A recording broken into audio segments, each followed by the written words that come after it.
Magandang gabi po sa ating lahat, mga kapatid. Magandang gabi din po, Father. Katulad po ng narinig natin sa panimula ng ating misa, sinisimulan po natin ngayon ang panahon ng Adbyento. At muli, nasaksihan natin ang pagsisindi ng unang kandila ng Adbyento. Ang kandila na nagsasabi, pagkatapos ng lahat, may pag-asa pa. Naniniwala kayo? Kahit na naging napakabigat at napakahirap para sa atin itong nagdaang panahon, itong nagdaang taon, ang sinasabi ng unang linggo ng Adbyento, pwede pa tayong magsimula muli. May pag-asa pa.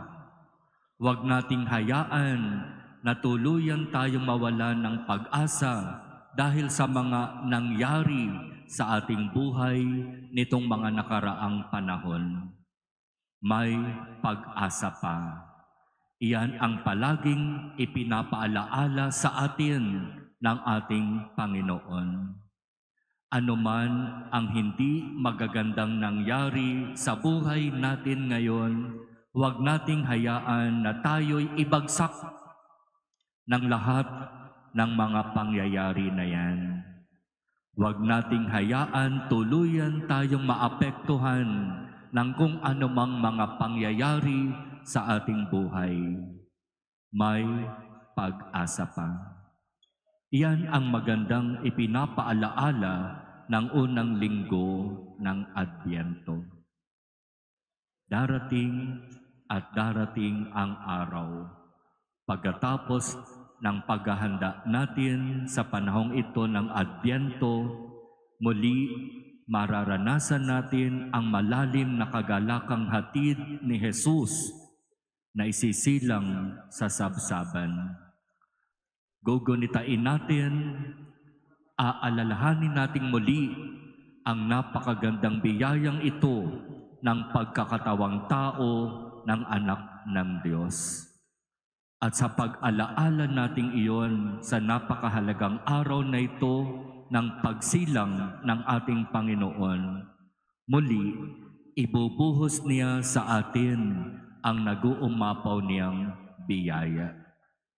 At para maranasan at maging totoo iyon sa atin, kinakailangan paghandaan natin ang panahon na ito ng Pasko ng pagsilang.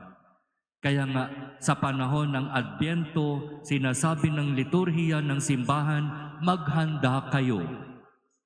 4 na linggo ang nakikita natin na 4 na kandila ng Adbyento. 4 na linggo ng paghahanda para sa Pasko ng pagsilang. At palagi nating naririnig kapag ang pag-uusapan ay spiritual preparation, wala nang mas magiging maganda pang paghahanda kung hindi yung paghahandang panloob. Halos makikita natin sa simbahan, sa loob, sa labas, meron na tayong mga ginawang paghahanda sa pamamagitan ng paggagayak ng simbahan. Pero ang sinasabi ng Adbyento, higit na mahalagang paghandaan ang ating kalooban, ang ating mga puso.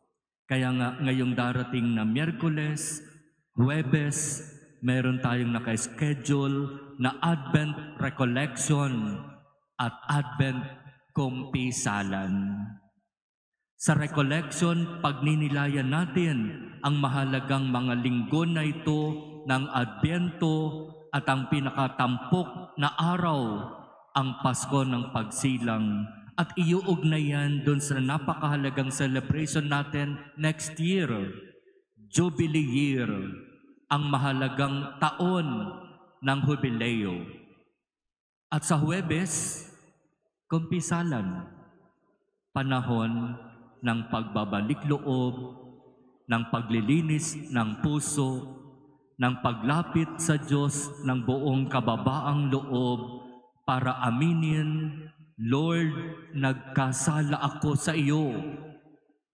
Nais ko pong muli humingi ng tawad. Nais ko na sa panahon na ito ng Adbyento, maihanda yung aking sarili upang sa pagsalubong namin sa Pasko ng pagsilang, maramdaman ko ang malalim na kagalakang hatid ng biyayang ito sa amin.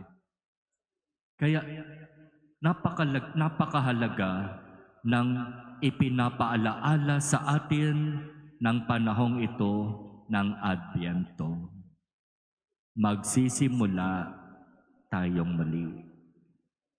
Pagkatapos ng mga hindi magandang karanasan, pwede pa nating simulang muli ang ating buhay kasama ang Diyos.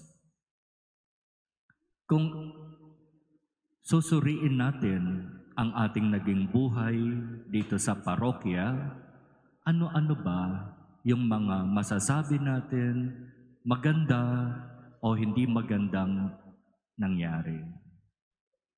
Sa akin, August 1, namatay yung aking nanay.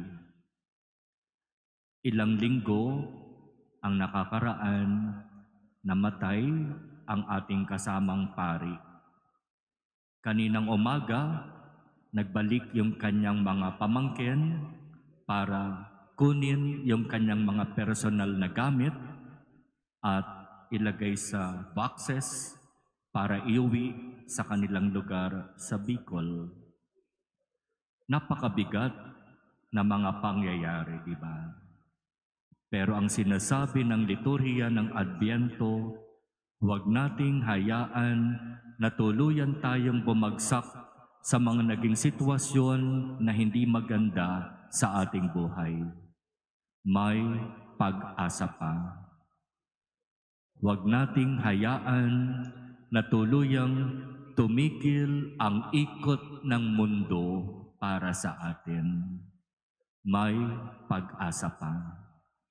Kaya habang tinitignan natin ang kandila ng Adbyento na nakasindi, unang kandila, ang sinasabi't pinapaalaala niyan sa atin, huwag kang mawalan ng pag-asa. Huwag kang panghinaan ng loob. Maaayos din ang lahat. Di ba ganyan din naman ang nangyayari sa buhay politika natin? Ano bang nangyayari? Bakit ba nagkakaganito ang ating mga pinuno ng bayan, pinuno ng bansa? Parang nakaka-discourage naman masyado. Pero ang sinasabi ng liturhiya ng Adbyento, huwag tayong mawalan ng pag-asa. Maaayos din ang lahat.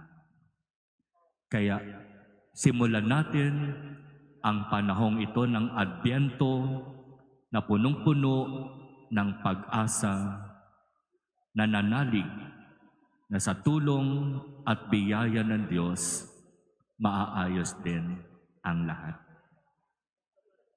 Amen. Amen.